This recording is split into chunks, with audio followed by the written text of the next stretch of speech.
भारत का टारगेट हुआ 266 48 ओवर्स में, जो कि काफी स्टिफ टारगेट थी। लेकिन भारत ने शुरुआत बहुत शानदार किया। सचिन तेंदुलकर और सौरव गांगुली उस जमाने में ओपन करते थे भारत के लिए। अगर आप टीम के हिसाब से देखे जाए तो ओवरऑल पाकिस्तान की टीम भारत की टीम से काफी ज्यादा स्ट्रांग थी। और उस जमाने में, मैं ये लेट 90s की बात कर रहा हूँ, तो normally in India Pakistan ODI games test matches तो होते नहीं थे नॉर्मली उस जमाने में इंडिया और पाकिस्तान के। तो लेकिन वनडेज में पाकिस्तान की टीम, क्योंकि वो एक मैन टू मैन बेहतर टीम थे, तो वो भारत की टीम को डोमिनेट करती थी और भारत ज्यादा मैचेस में हारा करती थी। लेकिन ये एक शानदार जीत भारत को मिली थी, जो कि मुझे याद है क्योंकि मैंने वो मैच देखा था। तो अब भारत की शुरुआत शानदार रही। भारत 7 ओवर में 50 रन क्रॉस कर गया। लेकिन इसके बाद सचिन तेंदुलकर, जो कि बहुत ही अटैकिंग बैटिंग कर रहे थे, 18 बॉल में 21 रन बनाकर वकार यूनिस की गेम पे आउट हो गए। लेकिन सौरव गांगुली एक के बाद एक बाउंड्रीज लगा रहे थे, बहुत बढ़िया नेचुरल फ्लो में नजर आ रहे थे। हेलो फ्रेंड्स, कैसे हो आप सब लोग? आशा करता हूँ कि सब कुछ ठीक ठाक चल रहा है आपकी पर्सनल एंड प्रोफेशनल लाइफ में भी।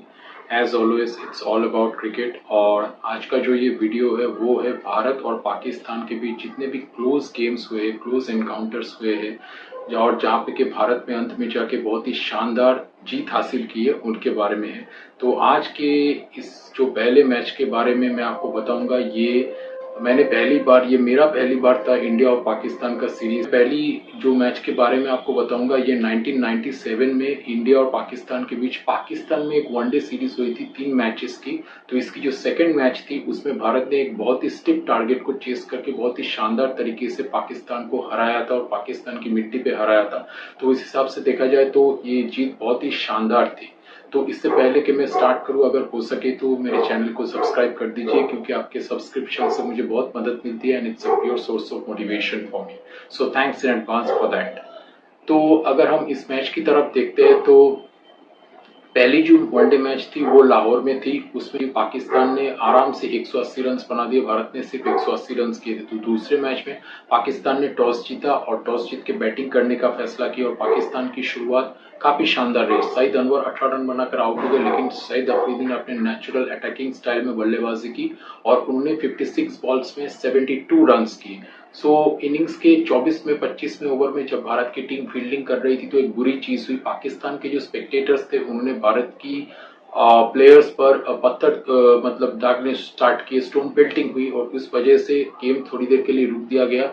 और सचिन तेंदुलकर ने, जो कि भारत के उस वक्त कैप्टन थे, उन्होंने अंपायर्स को कॉम्प्लेन किया और कुछ देर के बाद गेम फिर से स्टार्ट हुई। लेकिन जब 48 ओवर चल रहा था इनिंग्स का, तब फिर से स्टोन पेल्टिंग हुई। पाकिस्तान के किसी स्पेक्टेटर ने भारत के 1-2 खिलाड़ियों पर मतलब फिर से उन्होंने पत्थर बरसाए और इस वक्त सचिन तेंदुलकर अपने आप को कंट्रोल नहीं कर पाए और उन्होंने अंपायर से कह दिया कि दैट्स इट, मैं अपनी टीम को लेकर बाहर जा रहा हूं, क्योंकि he was very concerned about his players safety. Obviously अगर कोई मतलब चोटिल हो जाता है तो वो बहुत बड़ी समस्या हो सकती है भारत की टीम के लिए। तो लेकिन ओवरऑल पाकिस्तान ने बल्लेबाजी बहुत अच्छा किया और शाहिद अफरीदी के आउट होने के बाद इजाज अहमद, जिन्होंने 31 रन के, उनके साथ इंजमामुल हक की एक अच्छी पार्टनरशिप हुई और इसके बाद इंजमामुल हक और मोइन खान की एक अच्छी पार्टनरशिप हो रही थी। इंजमामुल हक 74 रन बनाकर बैटिंग कर रहे थे 92 बॉल्स में और थोड़ा स्लो स्टार्ट किया उन्होंने, लेकिन उसके बाद ऑब्वियसली उन्होंने लेटर ऑन कैचअप कर लिया, जैसा कि वो हमेशा कर लेते थे। पाकिस्तान के एक बहुत ही महान बल्लेबाज थे वो, तो वो बिल्कुल तब अपने नेचुरल अटैकिंग स्टाइल में बैटिंग कर रहे थे और मोइन खान भी 31 बॉल में 32 रन बनाकर बैटिंग कर रहे थे और ऐसा लग रहा था कि पाकिस्तान 285-90 तक कर जाएगी, जो कि उस जमाने में बहुत बड़ा स्कोर हुआ करता था। खैर, अब जब सचिन तेंदुलकर टीम को लेकर ग्राउंड के बाहर चले गए तो पाकिस्तान की इनिंग्स की समाप्ति वही घोषणा कर दी गई और इसके बाद काफी सोच विचार करने के बाद और जबकि अंपायर्स ने जाके और पीसीबी के डायरेक्टर्स ने, ऑफिशियल्स ने जाके भारत की टीम को कन्विंस किया, तब जाके भारत राजी हुई मैच को कंटिन्यू करने के लिए और भारत डायरेक्टली अब बैटिंग करने उतरी। तो भारत का टारगेट हुआ 266 48 ओवर्स में, जो कि काफी स्टिफ टारगेट थी। लेकिन भारत ने शुरुआत बहुत शानदार किया। सचिन तेंदुलकर और सौरव गांगुली उस जमाने में ओपन करते थे भारत के लिए। अगर आप टीम के हिसाब से देखे जाए तो ओवरऑल पाकिस्तान की टीम भारत की टीम से काफी ज्यादा स्ट्रांग थी और उस जमाने में, मैं ये लेट 90s की बात कर रहा हूं, तो normally in India Pakistan ODI games test matches तो होते नहीं थे नॉर्मली उस जमाने में इंडिया और पाकिस्तान की। तो लेकिन वनडेज में पाकिस्तान की टीम, क्योंकि वो एक मैन टू मैन बेहतर टीम थे, तो वो भारत की टीम को डोमिनेट करती थी और भारत ज्यादा मैचेस में हारा करती थी। लेकिन ये एक बहुत एक शानदार जीत भारत को मिली थी, जो कि मुझे याद है क्योंकि मैंने वो मैच देखा था। तो अब भारत की शुरुआत शानदार रही। भारत 7 ओवर में 50 रन क्रॉस कर गया, लेकिन इसके बाद सचिन तेंदुलकर जो कि बहुत ही अटैकिंग बैटिंग कर रहे थे, 18 बॉल में 21 रन बनाकर वकार यूनिस की गेम पे आउट हो गए। लेकिन सौरव गांगुली एक के बाद एक बाउंड्रीज लगा रहे थे, बहुत बढ़िया नेचुरल फ्लो में नजर आ रहे थे उनकी, बिल्कुल जो करने के लिए वो जाने जाते थे कि ऑफ साइड में एक के बाद एक बाउंड्रीज वो लगाते थे। और वो फील्ड रेस्ट्रिक्शंस वाला अगर चीज देखा जाए तो उस वक्त 15 ओवर तक 30 गज के दायरे में सिर्फ 2 फील्डर्स या 3 फील्डर्स रह सकते थे, तो उसका फायदा सौरव गांगुली उठा रहे थे और एक के बाद एक चौका लगा रहे थे। और भारत देखते ही देखते 100 रन का आंकड़ा पार कर गया। सौरव गांगुली ने शानदार 50 रन पूरे किए और सचिन के जाने के बाद विनोद कांबली के साथ भी उन्होंने 100 रन की एक शानदार साझेदारी की। तो अब स्थिति ये थी कि भारत 29 ओवर से 169 तक पहुंच चुका था और अचानक से सौरव गांगुली मिड ऑन पर कैच आउट हो गए 89 रन बना के, और वो अपना शतक पूरा नहीं कर पाए। लेकिन इसके बाद मैच बिल्कुल घूम गया, एक के बाद एक भारत विकेट लॉस किया। विनोद कांबली ने 53 किया, अपना 50 पूरा किया, उसके बाद ये आउट हो गए। अब इसके बाद अजहरुद्दीन आउट हो गए और इसके बाद जडेजा भी आउट हो गए। तो अचानक से भारत 190 फॉर 5 हो गया और हम सब बहुत निराश हो गए, क्योंकि हमें लग रहा था अब तो ऐसा कोई बैटिंग है नहीं, क्योंकि उस वक्त भारत की मिडिल ऑर्डर उतनी स्ट्रांग नहीं हुआ करती थी जितनी की अभी है, क्योंकि अभी अक्षर पटेल, रविंद्र जडेजा जैसे खिलाड़ी है, तो ये किसी भी सिचुएशन से मैच को निकालने की क्षमता रखते हैं। लेकिन उस वक्त हमारे जो होप हुआ करते थे मिडिल ऑर्डर में या फिर लोअर ऑर्डर, मतलब लोअर मिडिल ऑर्डर में आप ले लीजिए अजय जडेजा, लेकिन वो भी इस बार नहीं चले।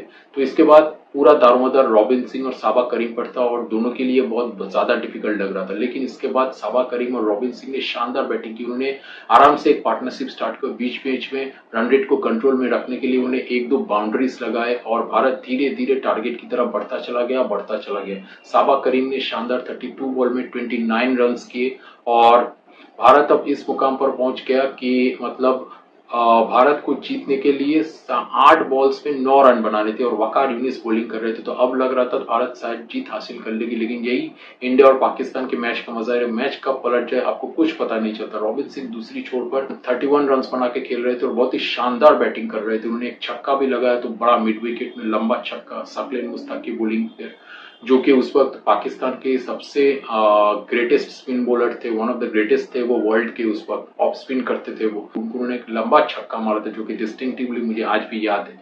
अब इसके बाद अचानक से वकार यूनिस के टो क्रशिंग यॉर्कर पर साबा करीम बोल्ड हो गए और अचानक से हमें फिर से लगा कि फिर शायद मेरा मैच मतलब भारत के हाथ से निकल गया, क्योंकि अब और कोई बैट्समैन बचा ही नहीं था। अब बैटिंग करने आ रहे थे भारत के ऑफ स्पिनर राजेश चौहान, जो उस वक्त भारत के लिए इरेगुलरली लेकिन थोड़े बहुत मैचेस में खेलते थे as an off spinner who can bat a little bit.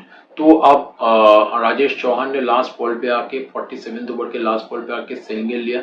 तो अब इक्वेशन रहा कि 6 बॉल में भारत को जीतने के लिए 8 रन बनाने चाहते हैं, जो कि उस दौड़ के हिसाब से आज की T20 के दौर में ये बहुत मामूली बात है और नॉर्मली बैटिंग टीम आराम से जीत जाती है। लेकिन उस दौर में ये बहुत डिफिकल्ट बात थी, क्योंकि क्रिकेट इतनी फास्ट नहीं हुआ करती थी जितनी कि अब है।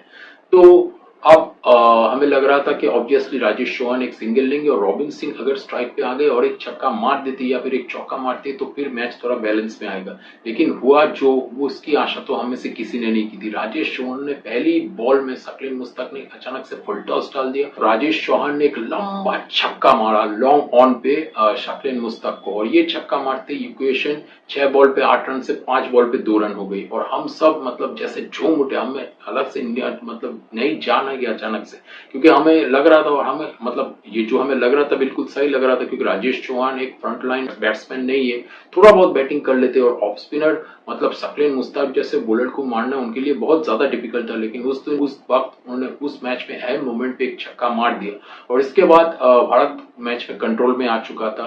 मतलब भारत ने पहले बिल्कुल डोमिनेटिंग स्टार्ट की, उसके बाद भारत का पलड़ा थोड़ा हल्का हो गया, पाकिस्तान ने विकेट्स लेके मैच में वापस आ गए। फिर भारत साबा करीम और रॉबिन सिंह के 50+ की पार्टनरशिप के साथ मैच में वापस आया और अब राजेश चौहान ने छक्का मार के भारत को जीत के करार पर खड़ा करके रख दिया। अब इसके बाद नेक्स्ट बॉल पे राजेश चौहान ने सिंगल लिया और फिर रॉबिन सिंह ने एक स्वीप मार के सिंगेलिया रॉबिन सिंह ने शानदार 29 बॉल में 32 नॉट आउट रन किए और भारत को as a match winner match जिता के उन्होंने दम लिया और मैच जिता के ग्राउंड छोड़ा। और उसके बाद सारे देश में खुशी की लहर दौड़ गई, क्योंकि नॉर्मली उस वक्त पे भारत, जैसा कि मैंने पहले भी आपको एक बार बोला है, भारत ज्यादातर मैचेस पाकिस्तान के खिलाफ हारा करती थी, क्योंकि पाकिस्तान के पास एक बहुत अच्छी बॉलिंग अटैक थी। उनके लिए कैसे कैसे बॉलर्स बॉलिंग करते थे आप देखिए, वसीम अकरम, वकार यूनिस, शक्लेन मुश्ताक, अजहर महमूद अच्छे ऑलराउंडर थे। तो मतलब इस बॉलिंग के सामने भारत की ज्यादा चलती नहीं थी। जिस दिन सौरभ गांगुली या सचिन चल जाते थे उस दिन या फिर द्रविड़ चल जाते थे या फिर अजहरुद्दीन चल जाते थे, चारों में से एक या दो चल जाते थे, भारत एक स्कोर बना लेता था। लेकिन फिर भी भारत की बॉलिंग अटैक इसको डिफेंड नहीं कर पाते थे। लेकिन ये चेस करते हुए, और उस वक्त मैं और एक बात कहूंगा कि भारत की टीम इतनी अच्छी चेसिंग टीम मानी नहीं जाती थी। नॉर्मली भारत चेस करती थी 250 प्लस टोटल, तो नॉर्मली भारत हारती थी। जिस दिन सचिन या सौरभ अच्छा खेल जाते थे तो कभी कभार भारत जीतता था। लेकिन ये एक शानदार चेस बहुत अच्छा भारत के मिडिल ऑर्डर ने किया था, तो उस हिसाब से मेरे ख्याल में ये एक बहुत ही शानदार जीत भारत को मिली थी। हालांकि इसके बाद तीसरा मैच भारत हार गई, सीरीज हार गई, लेकिन ये एक बहुत शानदार जीत 1997 में भारत को पाकिस्तान के खिलाफ कराची में हासिल हुई थी। तो उम्मीद करता हूँ कि मेरा वीडियो अच्छा लगा। अगर अच्छा लगा है तो मेरे चैनल को सब्सक्राइब कीजिए, वीडियोस में लाइक बटन को प्रेस कीजिए और इसे ज्यादा से ज्यादा लोगों के साथ शेयर कीजिए, ताकि भारत और पाकिस्तान के क्लोज एनकाउंटर्स के बारे में आप ही की तरह सारे क्रिकेट प्रेमियों को जानकारी मिल सके। Till the next video, live life king size. Goodbye, thank you.